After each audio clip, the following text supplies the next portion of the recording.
Esto es DW Noticias desde Berlín. Fuertes combates entre miembros de la organización militante palestina Hamas y el ejército israelí tienen lugar en los alrededores de la mayor ciudad en la Franja de Gaza.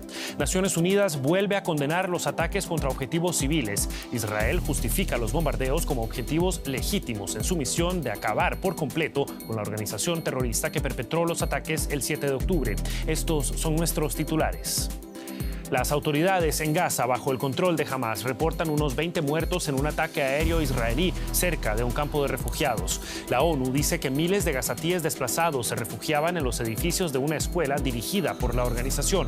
El ejército israelí asegura que permitirá más evacuaciones hacia el sur del territorio. Y además, el secretario de Estado de Estados Unidos mantiene conversaciones de crisis con dirigentes de países árabes. Antony Blinken se reunió con los ministros de Asuntos Exteriores en Jordania. La meta es ejercer mayor presión para un alto el fuego inmediato.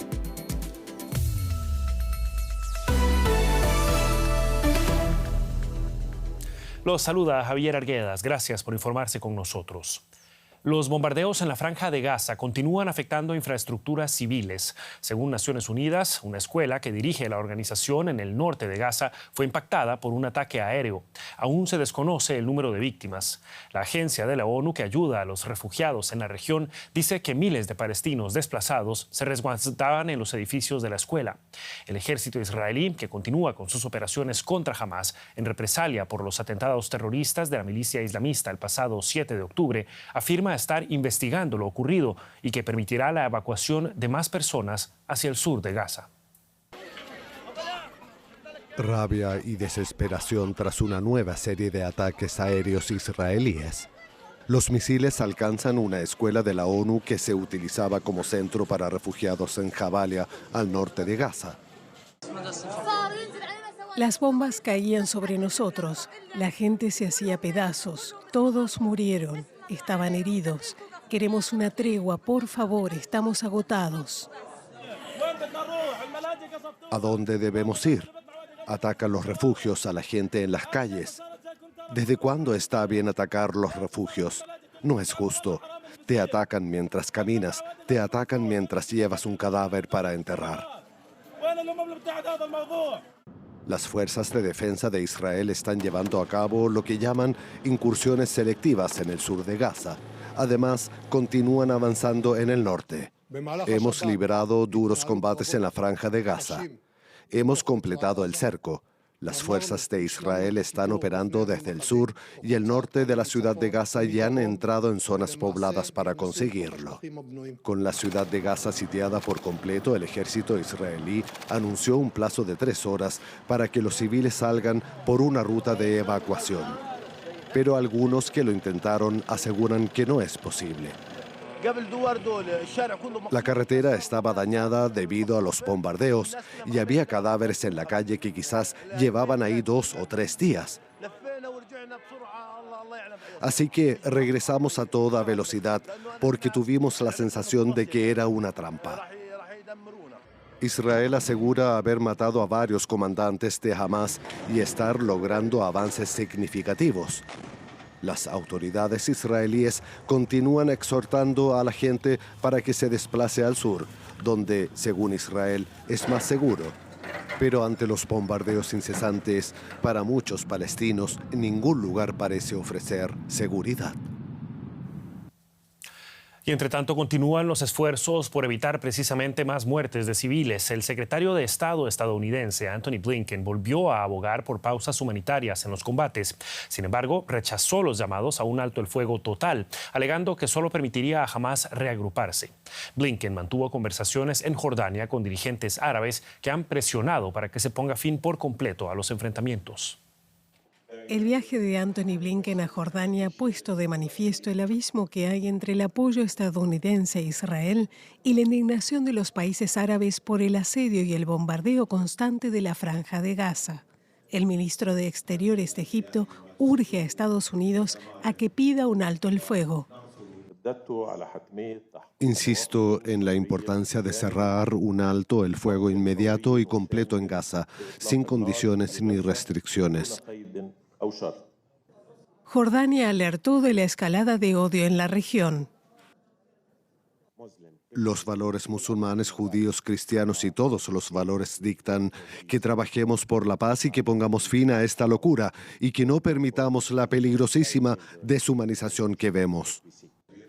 El secretario de Estado Blinken advirtió que un alto el fuego permitiría a Hamás reagruparse y defiende que se adopten pausas humanitarias de menor escala. Las pausas pueden ser un mecanismo fundamental para proteger a civiles, para que entre ayuda y salgan los ciudadanos extranjeros y a la vez permitan a Israel alcanzar su objetivo, derrotar a Hamás. Pero Israel ya ha rechazado la idea de cualquier alto el fuego sin la previa liberación de todos los rehenes.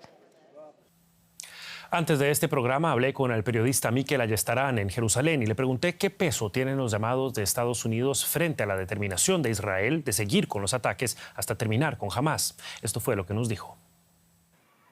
Anthony Blinken ha estado hoy en Amán con diferentes líderes del mundo árabe y lo ha hecho 24 horas después de recibir el no rotundo de Benjamin Netanyahu a la acción de cualquier alto el fuego o pausa humanitaria, que es lo que Blinken puso sobre la mesa en su tercera visita a Israel desde el inicio de la guerra. Los países árabes le presionan para que intente convencer a Netanyahu de la necesidad de un alto el fuego, sobre todo para la entrada de más ayuda humanitaria y para que se pueda repartir esa ayuda sin que estemos entre bombardeos, pero de momento es un llamamiento que recibe un no radical por parte del primer ministro, que apuesta por seguir adelante con toda la fuerza posible del ejército. Esas son las palabras literales usadas por Benjamin Netanyahu. Por lo tanto, hasta ahora esos llamamientos por parte de su gran aliado, que es Estados Unidos, no tienen éxito, y mucho menos los que están realizando los países árabes. Unas 1.100 personas, entre tanto, sobre todo titulares de pasaportes extranjeros y también algunos heridos gazatíes, han logrado salir de Gaza hacia Egipto tras la reapertura del paso de Rafah el pasado miércoles. En dirección contraria, según Naciones Unidas, desde el 21 de octubre, más de 420 camiones con ayuda humanitaria entraron al territorio palestino. Para la organización, la cantidad de ayuda es, sin embargo, insuficiente. El gobierno egipcio rechaza abrir el paso a todos los palestinos, pues teme un desplazamiento masivo de la población.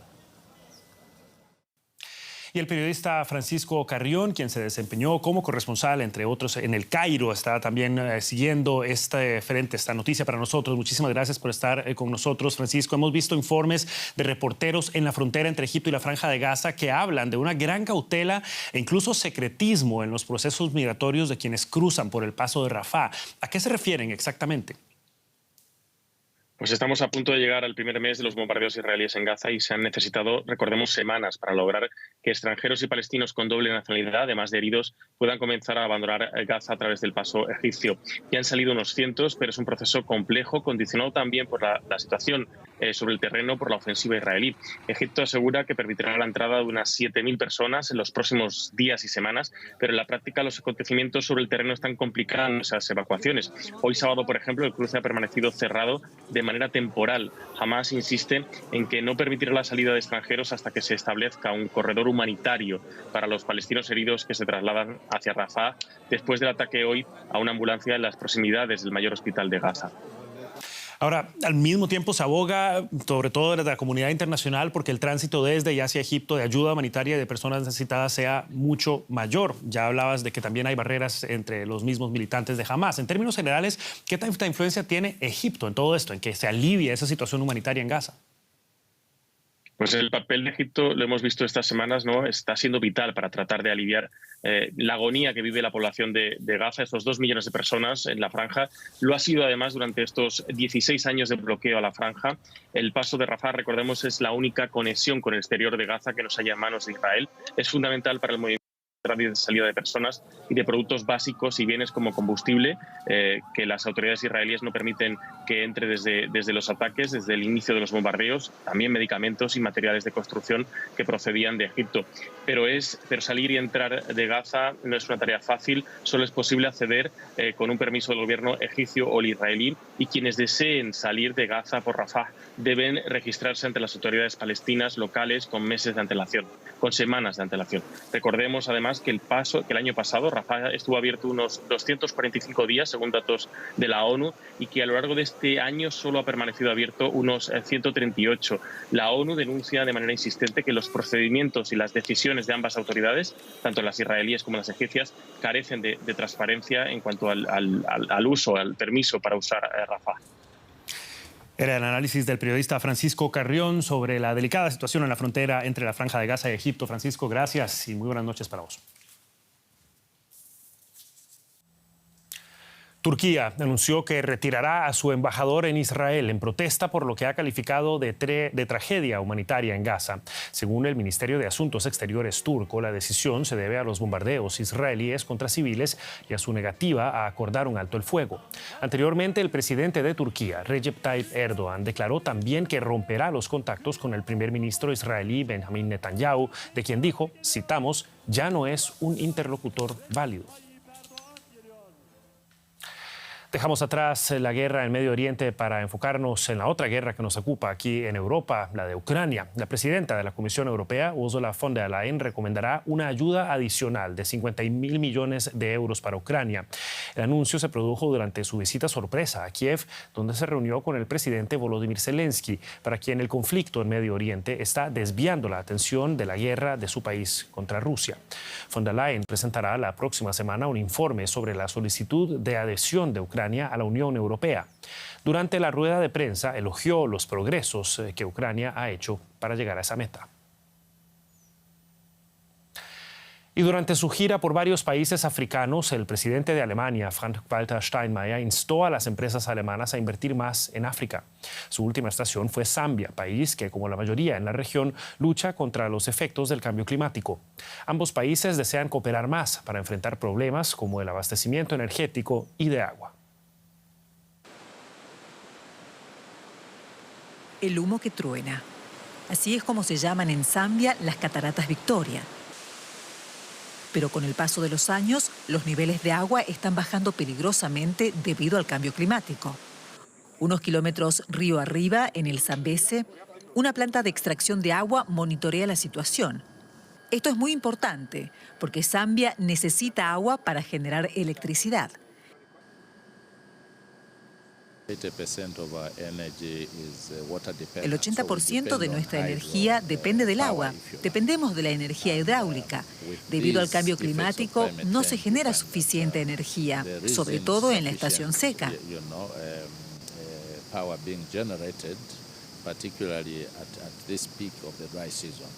La planta hidráulica fue desarrollada en cooperación con Alemania. El presidente alemán Frank-Walter Steinmeier la incluyó en su gira y aseguró que espera que este tipo de proyectos continúen. Los problemas se acumulan para Zambia. La escasez de agua provoca cortes de electricidad, falta de agua potable y también problemas para la agricultura. Esto aumenta la presión para encontrar fuentes de energía alternativas. La energía solar es prometedora, pero plantea desafíos. Tenemos mucha luz solar en Zambia, pero también necesitamos ampliar la información a los usuarios. Es muy difícil cambiar la mentalidad de la generación que ha dependido tanto de la energía hidroeléctrica. De vuelta a la catarata más grande del mundo. El poder del agua es evidente, pero en la era del cambio climático, cada vez escaseará más. Tenemos tiempo para una nota de América Latina. En Colombia, un comandante militar de la guerrilla del ELN reconoció este sábado que el secuestro del padre del futbolista colombiano Luis Díaz, conocido como Lucho, fue un error y aseguró que ordenó su liberación. Fuerzas especiales del ejército colombiano se han desplazado al departamento de La Guajira, donde miembros de la guerrilla interceptaron hace una semana la camioneta en la que viajaba Luis Manuel Díaz junto con su esposa en Barrancas, el poblado natal del jugador del Liverpool. La madre del futbolista, Silenis Marulanda, fue liberada, pero el padre del jugador continúa retenido. Y antes de irnos, una noticia de última hora que llega a la redacción de DW Noticias. El aeropuerto de Hamburgo se mantiene cerrado luego de que un vehículo irrumpiera en la pista. Un hombre armado atravesó una sección de la verja con su vehículo, disparando 2 veces al aire. La Policía Federal presume que tras el hecho se encuentra también el posible secuestro de un niño. Y con esto cerramos esta edición de DW Noticias. Gracias por habernos acompañado. Los mantendremos al tanto de la actualidad siempre en nuestro sitio de internet dw.com o en nuestras redes sociales buscando DW Español. Los acompañó Javier Arguedas junto a todo el equipo que trabaja para ustedes aquí en Berlín. Que la pasen bien.